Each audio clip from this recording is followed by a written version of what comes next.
بسم الله الرحمن الرحيم وبه نستعين وهو خير ناصر ومعين وصلى الله على محمد وأهل بيته الطيبين الطاهرين المعصومين أما بعد فقد قال سبحانه وتعالى في محكم كتابه المجيد بسم الله الرحمن الرحيم ادعوني استجب لكم. ناظرین محترم السلام علیکم. قرآن مجید کی جس آیہ کریمہ کی تلاوت کی ہے اس کا ترجمہ یہ ہے کہ پروردگار عالم فرما رہا ہے کہ اپنے بندوں کو مخاطب کر کے کہ مجھ سے دعا مانگو، میں تمہاری دعاؤں کو قبول کروں گا.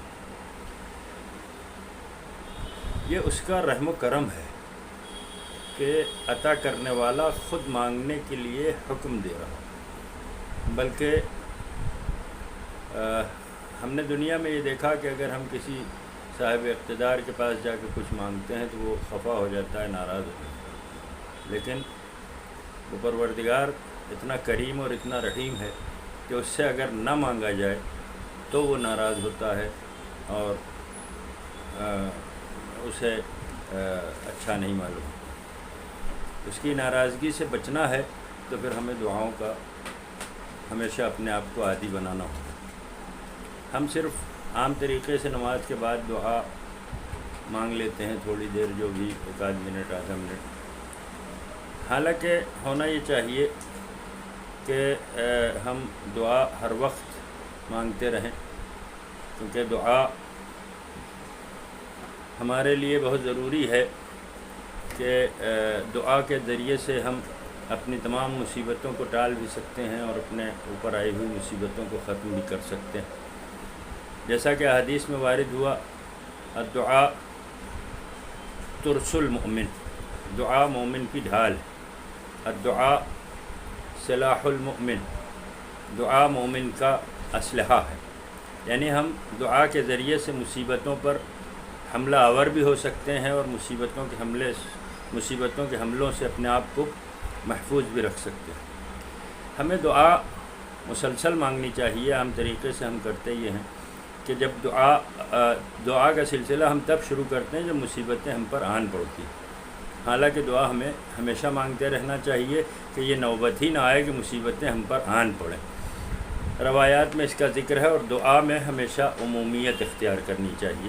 یعنی دعا ہم صرف اپنے لیے نہ مانگیں، ہم سیلفش نہ ہوں دعا میں، صرف اپنے لیے، اپنے بچوں کے لیے، بلکہ تمام لوگوں کے لیے مانگیں، ہر پریشان حال کے لیے مانگیں. بلکہ ہونا یہ چاہیے کہ دعا کا قاعدہ جیسا کہ روایات میں بتایا گیا کہ ہم دعا کے لیے پہلے اللہ کی حمد و ثنا کریں، پھر اپنے گناہوں کا اعتراف کریں، پھر اس کے بعد لوگوں کے لیے دعا مانگیں. خاص کر ان لوگوں کے لیے دعا مانگیں کہ جو ہم سے ناراض رہتے ہیں، جو ہم سے خوش نہیں رہتے، ان کے حق میں دعا کریں. پھر اس کے بعد اگر ہم اپنے لیے دعا کرتے ہیں تو ہماری دعائیں یقیناً مستجاب ہوتی ہیں. عام طریقے سے ہم دعا اپنی زبان میں مانگتے ہیں، اردو زبان میں جو ہماری زبان ہے، یا انگلش یا عربی، جو بھی جس کی زبان ہے. لیکن ہمارے پاس ایک دستور یہ ہے کہ جو ائمہ طاہرین علیہ السلام نے ہمیں سکھایا ہے کہ ہم ان دعاؤں کا سہارا لیتے ہیں جو ائمہ طاہرین علیہ السلام سے معصورہ ہیں. ائمہ طاہرین کے الفاظ، ہو سکتا ہے کہ ہم گنہگار انسان، ہمارے الفاظ ہماری زبان میں وہ تاثیر نہ ہو، لیکن چونکہ زبان معصوم سے ادا ہوئے جملے، یعنی جو معصورہ دعائیں ہیں، ان میں وہ تاثیر ہے کہ ان دعاؤں کے جملوں کے سہارے ہماری دعائیں باب استجابت تک پہنچتی ہیں، اللہ اسے قبول فرماتا ہے. اسی کے پیش نظر ہمارے برادر عزیز عالی جناب ڈاکٹر محمد الیاس رضوی صاحب، سینئر IFS، جو کہ پرنسپل سیکریٹری ہیں مائنارٹی ڈپارٹمنٹ میں آندھرا پردیش میں، انہوں نے ایک بڑا ہی عمدہ کارنامہ، بلکہ یہ کہا جائے کہ اپنے لیے زیادہ آخرت کیا ہے کہ انہوں نے ایک چینل بنایا ہے دعاؤں کے سلسلے میں. بڑی محنت کر رہے ہیں اس سلسلے میں. اس چینل کا نام ہے گلدستہ نجات. اللہ ان کی توفیقات میں اضافہ فرمائے. اور وہ بڑی محنت بھی کر رہے ہیں اس سلسلے میں، وہ اور ان کے صاحبزادگان ساحل اور خضر، خدا ان دونوں بچوں کی توفیقات میں اضافہ فرمائے، اور ان الیاس صاحب اور ان کے بچوں کو دنیا کی ہر خوشیاں دیکھنا نصیب فرمائے اور آخرت کی ہر خوشیاں عنایت فرمائے پروردگار۔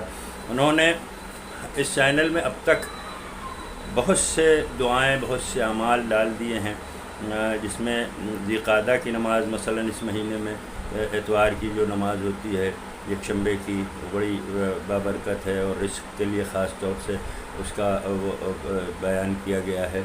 دعائے توبہ ہے، دعائے کمیل ہے، دعائے توبہ ضرور کم از کم ہفتے میں ایک مرتبہ اسے پڑھنا چاہیے۔ تو کوشش کریں کہ ان دعاؤں کو پڑھیں، بار بار پڑھیں اور اس چینل کے ذریعے سے پڑھیں۔ انہوں نے عمومیت کا خیال رکھا ہے، اس چینل کو تنہا اپنے مفاد کے لیے، یعنی اپنے والدین، اپنے مرحومین کے ایصال ثواب کے لیے نہیں رکھا، بلکہ اس کو عموم کے لیے رکھا ہے۔ تمام مؤمنین و مومنات کو اس کا ثواب ایصال ہوگا۔ آپ اسے زیادہ سے زیادہ اسے پڑھیں، جتنا زیادہ اسے پڑھیں گے، اس کے ذریعے سے سنیں اور سن کر کے دہرائیں، اس کے ذریعے سے دعائیں پڑھیں، اس کو استعمال کریں، اس چینل کو، اس کو لائک کریں، اس کو سبسکرائب کریں، اس کو شیئر کریں۔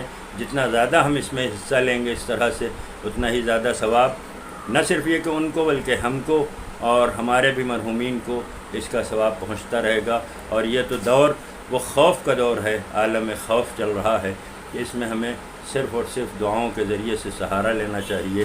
ہم دعا کریں، لیکن دعا میں اس بات کو قطعی فراموش نہ کریں کہ کوئی بھی دعا محمد اور آل محمد علیہ الصلاۃ والسلام کے طفیل کے بغیر، ان کے وسیلے کے بغیر قبول ہونے والی نہیں ہے۔ اللہ نے انبیاء کی، اوصیاء کی، اولیاء کی، ہر ایک کی دعا اگر قبول کی ہے تو وہ بھی صرف وسیلہ آل محمد علیہ السلام کے لیے۔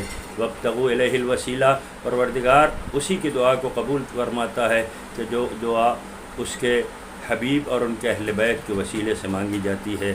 اور جب ہم اس طرح سے دعا کرتے ہیں تو ہمارے سرپرست، ہمارے آقا، ہمارے مولا حضرت صاحب الزمان عجل اللہ تعالی فرجہ الشریف ہماری دعا پر بھی آمین فرماتے ہیں۔ ان کی ایک آمین ہماری دعاؤں کی قبولیت کی ضامن بن جاتی ہے۔ والسلام علیکم ورحمۃ اللہ وبرکاتہ۔